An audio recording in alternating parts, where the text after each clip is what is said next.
Figures from the Environment Agency have shown that raw sewage was dumped into England's waterways more than 800 times a day last year. That makes more than 300,000 times in total. That has a profound effect on fishing businesses around the UK. I'm here today in Whitstable Harbour to meet Graham West, who's an oyster seller, to talk about how that's affected his business.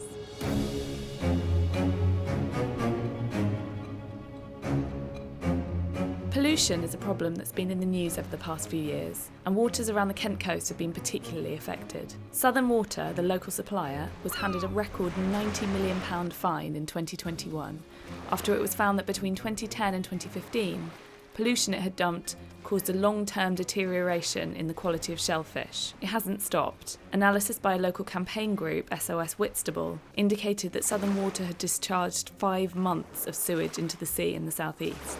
The fishing industry feels like it has been ignored and forgotten. My father's actually been on the harbour 79 years. Before that my grandfather was also on the harbour as well, and before that my great-great-grandfather on my father's side. On my mother's side was my mother. She's been here 70 odd years, and her father, her grandfather, her great-great-grandfather and her great-great-grandfather before that. So that's about 150 years, right? Yes, and on my mother's side he used to be a skipper of the boat called the Speedwell, so he used to go and get the native oysters 365 days of the year. They were brought into the country in the 1960s, the cross between Japanese and Portuguese. These are natives, they go back well over 2,000 years. And there's only a few places in the country you can find them. The natives are not too bad because they are literally 5 miles out. It is the rock oysters we have issues with, because of the majority of the rock oysters are intertidal, which means they all live between the high tide and the low tide, and they love between the high tide and the low tide.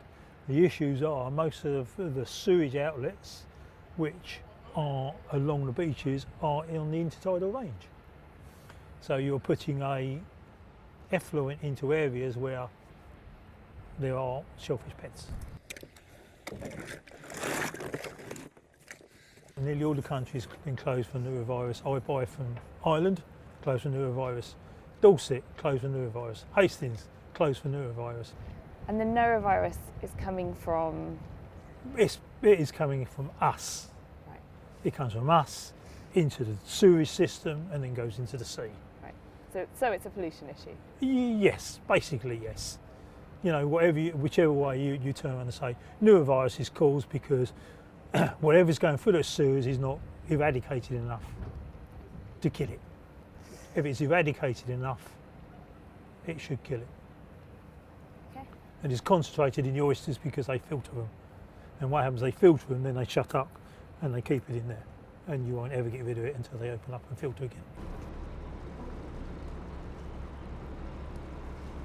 By 2050, there will not be a tourist trade left in this town if the beaches get worse and worse and worse. Even if they're releasing large amounts of fresh water, we need to know, because it alters the salinity of the water, which is salt levels, for us to get water to put in our oyster tanks. If the salinity is too low, we can't use it. If they was to put a tester which tested things like E. coli, things like that going into water tables, it'd make our life a lot easier. Is it more of a PR problem for you guys? The main problem is, yes, because now unfortunately the media have got hold of the problems with the water qualities. The confidence of our oysters has been lost. But at any time we show due diligence, we try our hardest, we make sure there's no issues at all.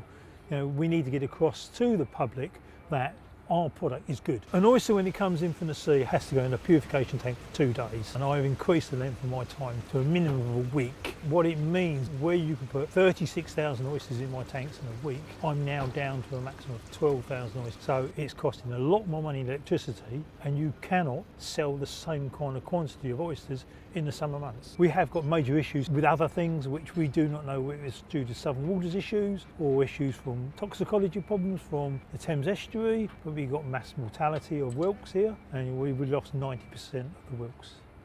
They literally died in days. So what's that done to the local harbour and the local businesses? We've lost 3 boats already.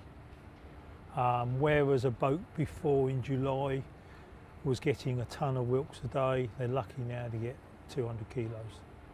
so they've gone down by a fifth. So you're looking at, by the end of the year, if it is not improved, you may be looking at 50% of the fleet have gone, because there's no fish here anymore. The fish don't come up here anymore, which we do not know why. There's a government body called CFAS. Many years ago, they used to do testing of the waters for things like mercury, cadmium, arsenic, cyanide. That's not done no more. We used to do small fish surveys, they used to test what kind of small fish were in the estuaries. Not done anymore. One of the lads went out 2.5 weeks ago. He trawled for 6 miles, he caught 3 codling, 5 skate and 3 herring. And how much is that worth? 20 quid. Out to the other side of the Essex coast, 120 miles of ground is dead. There's nothing on those grounds.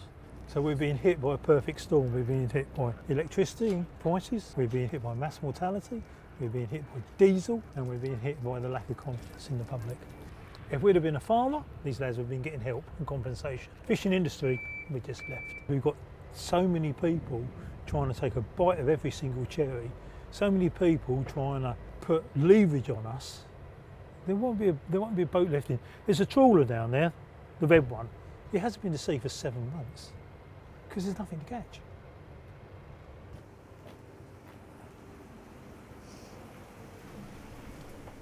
We put Graham's comments to Southern Water, and a spokesperson for the company said, "We provide nearly real-time data and we're one of the first water companies to do this. This provides data of when releases happen, whether they're genuine or false alarms, and the duration of releases. Our customers are already told about storm overflow releases through email alerts if they choose to sign up to them. It is impossible to identify a single factor causing the decline in the shellfish production in the UK, given how many variables there are. Additionally, extensive research by independent experts have shown no decline in water quality in Whitstable's shellfish beds."